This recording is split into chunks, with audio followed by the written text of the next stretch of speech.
Ainama takunu, dimanapun kamu berada, yudrikumul maut, kematian akan mendatangi kamu. Walau kuntum fi burujim musayyadah, walaupun kalian berada di dalam kotak yang dipaku. Begitulah perbuatan orang musyrik jahiliyah dulu. Dia buat kotak, kemudian dia paku, dia masuk ke dalam. Ditanya sama temannya, kenapa kau bersembunyi dalam kotak yang dipaku? Mudah-mudahan aja malaikat maut gak bisa masuk.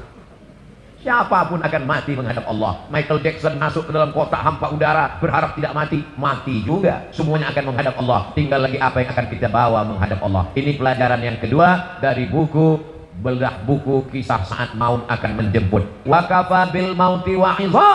Ada nasihat yang tidak bersuara, ada nasihat yang bukan khutbah, bukan ceramah, bukan tausiah, bukan tazkirah. Dia diam 1000 bahasa. Nasihat itu bernama mati. Siapa yang menasihati Ustaz Abdul Somad? Nggak ada orang menasihati saya sampai sekarang. Saya datang ke Kiai, tolong nasihati saya. Saya kalau tausiah, saya cari para alim ulama yang tua-tua, yang sepuh-sepuh, minta nasihat, minta doa. Mereka nggak kasih nasihat. Mereka katakan, ya Ustaz sudah tahu lah, sama-sama saja kita berdoa kepada Allah. Nasihat yang paling dalam, yang masuk ke dalam otak dan hati saya adalah ketika melihat orang mati terbujur kaku, yang selama ini dihormati, dibanggakan, dimuliakan, disanjung tinggi. Kalau datang disambut dengan baleho dan karpet warna merah, tapi lalu kemudian ketika mati menghadap Allah, terbujur di ruang tamu dan tidak sampai 24 jam dibawa keluar. Rumahnya rumah dia, yang membangunnya dia, yang beli tanahnya dia, yang cari arsiteknya dia, yang mengumpulkan uangnya dia. Tapi kalau sudah meninggal dunia, sejengkal pun di rumah itu tidak ada yang bersedia menampung dia. Tempatnya tetap di TPU, tempat taman pemakaman umum. Ada rumah yang dibangun, ada rumah yang dikendalikan, ada rumah yang diatur. Sekian tahun nabung untuk buat rumah. Rumahmu berapa harganya? 3M. Wow, hebat sekali 3M, 3 kali minjam. Ada rumah yang tidak pernah kita lihat, rumah yang tidak pernah kita jenguk, rumah yang tidak pernah kita pedulikan, tapi kita akan tinggal di sana. Lebih lama di rumah kita atau di taman pemakaman umum? Saya tanya sekali lagi, lebih lama tinggal di rumah yang kita bangun atau lebih lama di kuburan? Lebih lama di kuburan. Di rumah kita paling kita tempati. Ada orang menempati rumahnya sampai 100 tahun? Nggak ada. Paling kita tempati rumah kita itu paling lama 50 tahun. Itu pun kalau umur kita 75 tahun. Umur 25 bangun rumah atau mewarisi rumah bapaknya. Kita cerita bukan rumah bapak kita, bukan rumah kakek kita. Rumah kita tempati cuma 50 tahun. Setelah itu kita masuk liang lahat. Yang meninggal tahun 1945 saat ditembak oleh Belanda. Sampai sekarang berarti dia sudah dikubur berapa tahun? Maka sampai masanya nanti hari kiamat, ada yang di liang lahat sampai 100 tahun, ada yang sampai 1000 tahun lamanya. Apa yang sudah kau persiapkan? Amal jariah. Yatsba'ul mayyita salatun. Yang mengiringi mayat sampai ke liang lahat ada 3. Ahluhu, istrinya ikut mengiring, anaknya datang, jamaah semua datang, tapi cuma sampai ke pintu liang lahat. Setelah itu mereka masukkan ke dalam, setelah itu mereka kemudian naik ke atas, mereka ambil pacul, cangkol dan skop, mereka katakan mari kita timbun, kita injak dia parah. Setelah itu ditancapkan kayu nisan, setelah itu mereka pun berdoa, setelah itu mereka pun pulang ke rumah. Anaknya nangis pada hari yang pertama, hari kedua dia mulai tersenyum, kirim spasi lucu, kirim ke 90 60. Tapi kalau anakmu soleh, dia akan bangun di tengah malam. Rabbil firli wa liwalidayya warhamhuma kama rabbayani shaghira. Gimana anak ibu? Ingat dengan suami ibu? Ingat dengan ayahnya? Alhamdulillah Pak Ustaz. Malam-malam saya bangun jam 2, saya dengar di samping kamar ada baca Yasin. Yasin wal Qur'anil Hakim innaka laminal mursalin ala siratin mustaqim tanzilal azizir rahim. Lalu saya pun bangun Pak Ustaz, senangnya hati saya, anak saya baca Quran untuk ayahnya. Begitu saya buka pintu kamar, ternyata TV belum mati Pak Ustaz. Mudah-mudahan anak kita termasuk yang tetap kirim Yasin untuk kita tiap malam. Kita pesankan ke mereka supaya tahajud, berzikir, berdoa. Ya Allah, sampaikanlah pahala tahlilku. La ilaha illallah tahlil, subhanallah tasbih, tahmid, alhamdulillah, takbir, Allahu akbar, salawat. Lalu kemudian dia bawa anak istrinya baca Quran. Wa idza khatimul Qur'ana, kalau dikhatamkan mereka Quran 30 juz, wa huwa hasanun, sepaling bagusnya sekhatam Al-Qur'an 30 juz. Kalau tidak sanggup khatam Quran, likulli syai'in qalbun, segala sesuatu punya hati. Wa qalbul Qur'an, hatinya Al-Qur'an adalah Yasin. Dan kalau tidak sanggup baca Yasin, Ummul Quran Al-Fatihah, level paling tinggi, sekhatam. Tak sanggup sekhatam, Yasin. Tak sanggup Yasin, Ummul Quran. Itulah tadi yang Pak Bupati mengajak kita. Mari kita bacakan suratul Fatihah. Fatihah pun tidak mau. Innalillahi wa inna ilaihi raji'un. Apa yang kau balaskan untuk ayahmu? Berapa kali dia tidak jadi ganti baju hari raya demi uang sekolahmu? Sekolahmu memang online, tapi bayarannya offline. Berapa kali ibumu tidak jadi hari raya buat kue demi untuk sekolahmu, demi untuk air susumu, demi untuk makan minummu. Meregang nyawa dia melahirkan. Andai kau gendong dia dari Bekasi ke kota Makkah, tawaf 7 putaran, sa'i Safa dan Marwah, wukuf di padang Arafah, melontar jumrah, belum tentu dapat menembus sekali teriakannya saat melahirkanmu. Betul ibu? Ternyata ibu tidak ada yang teriak waktu melahirkan. Kenapa? Dia pingsan di operasi. Lahir. Ustaz, walaupun operasi sesar itu sakit loh Ustaz. Ustaz kan tidak pernah merasakannya. Karena rasaku bukan rasamu Ustaz. Kita tidak pernah tahu bagaimana perasaan mereka perempuan. Ketika hormonnya berlebih di awal kehamilan, dia muntah-muntah. Respon hidungnya sangat tajam. Suami yang dulu kata dia buah hati belayan jiwa cintaku, setengah napasku pergi, baunya minta ampun. Lalu kemudian yang awalnya rahim itu kecil lalu mulai membesar, sebulan, 2 bulan, 3 bulan, akhirnya ususnya menjadi kecil, makannya susah, nafasnya terhalang, lalu kemudian tulang belakangnya mulai melengkung, lalu ketika melahirkan anak seperti patah-patah tulang rusuknya. Itulah ayat yang disebut dalam Al-Quran, wahnan ala wahnin, lemah di atas lemah. Tak ada yang bisa membalas kelemahan-kelemahan itu, dan tidak ada yang sanggup membahasnya. Kalau saya bahas bagaimana lemahnya perempuan saat mengandung, perempuan itu mengandung lemah di atas lemah, kata ibu-ibu, alah Ustaz kayak pernah aja. Maka kita balaskan. Yang ibunya masih hidup, mudah-mudahan masih sempat berbakti kepada orang tua. Yang ibu bapaknya sudah meninggal dunia, nasihat kematian, ziarah. Jangan nunggu mau Ramadan, jangan nunggu mau Idul Fitri, besok hari libur bawa anaknya ziarah. Ini sekarang banyak orang ziarah, bapaknya baju hitam, istrinya baju hitam, anaknya baju hitam, hitam-hitam semua, sampai di tempat pemakaman langsung foto. Habis itu update status, man in black. Apa ini? Ini bukan ajaran Islam. Ajaran Islam adalah saat di tempat pemakaman baca doa, assalamualaikum ya ala diyar minal mu'minin wa inna insyaallahu bikum lahiqun yarhamullahul mustaqdimin wal mustakhirin nas'alullah lana wa lakumul afiyah. Oh, bacaannya panjang Pak Ustaz. Ya, tapi kami bacaannya pendek. Apa bacaannya? Assalamualaikum ya ahlal kubur. Itu namanya doa minimalis. Apalah salahnya cetakkan doa ziarah kubur? Tanya nanti panitia berapa ongkosnya buat baliho besar seperti ini, buat doa ziarah kubur, tempel besar-besar di dekat pemakaman TPU. Assalamualaikum ya ala diyar minal mu'minin wa inna insyaallah bikum lahiqun yarhamullahul mustaqimin wal mustakhirin nasallallahu lana wa lakumul afiyah. Joblos nomor.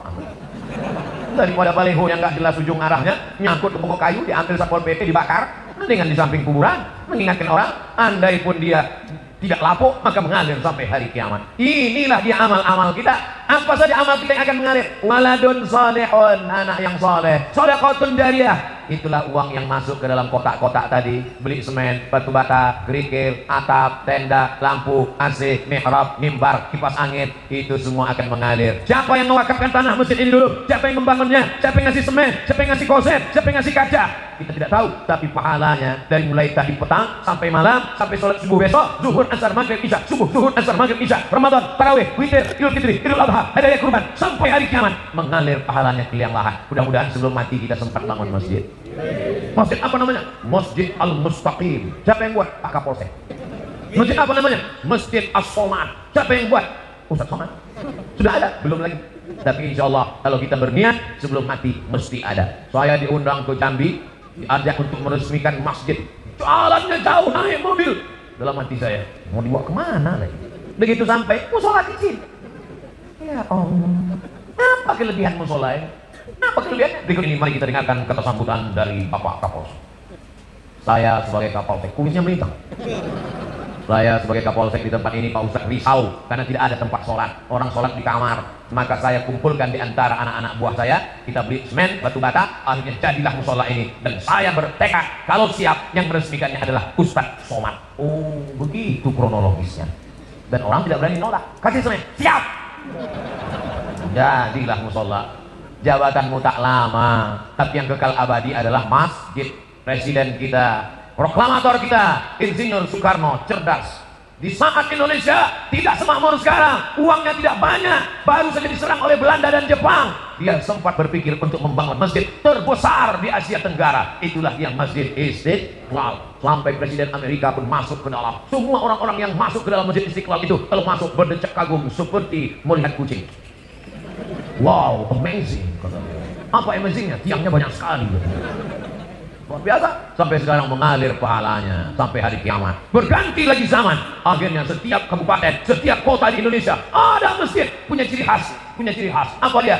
Bangunannya tidak pakai kubah, tapi pakai atap seperti Masjid Kerajaan Islam Demak, bangunan Wali Songo. Dan itulah dia sampai sekarang disebut dengan Masjid Muslim Pancasila. Sampai hari kiamat akan mengalir pahalanya. Maka kita pun berpikir jangan mati sebelum bangun masjid. Saya nggak bisa bangun masjid Pak Ustaz, bangun musola nggak apa-apa. Curau Pak Ustaz, oke. Langgar Pak Ustaz, nggak apa-apa. Orang Jawa dilanggar nggak mati. Karena dia berzikir di dalam langgar, dalam surau. Hanya saja surau, langgar dan musola tetap di dalamnya usolli sunnatan tahiyatul masjid. Karena di sana ada sholat 5 waktu, subuh, zuhur, asar, maghrib, isya. Bedanya cuma nggak ada sholat Jumat. Di masjid kita ini ada. Ini surau apa langgar apa musola? Ini masjid. Dari mana Ustaz tahu masjid? Ada mimbarnya, ada sholat Jumat. Di tempat kami ada mimbar Pak Ustaz, tapi nggak ada sholat Jumatnya. Berarti itu mimbar dangdut. Mimbar tempat khotib naik ke atas menyampaikan khutbah. Usikum wa nafsi bitaqwallah. Aku pesankan kepada kamu, takutlah kepada Allah. Laki-laki yang gagah, perkasa, sehat, tidak musafir, tidak sakit, maka dia mesti mendengar wasiat takwa yang disampaikan dari mimbar. Kenapa tabligh akbar kita tidak dibuat di dalam masjid? Barulah sadar, karena kalau dibuat dalam masjid tidak muat. Ini masjid nampaknya kekurangan, bukan kekurangan jamaah. Banyak sekarang masjid kekurangan jamaah, tapi di Bekasi masjid kekurangan tempat. Insya Allah panjang umur sehat badan, masjid ini semakin besar insya Allah. Amin. Kalau mau tahu berhasilnya tabligh akbar malam ini, lihat subuh besok. Kalau subuh besok sopnya bertambah, berhasil. Tapi kalau cuma pemain inti yang azan tetap itu, as-salatu khairum minan naum, hancurlah kita. Tapi begitu besok as-salatu khairum minan naumnya luar biasa. As-salatu khairum minan naum.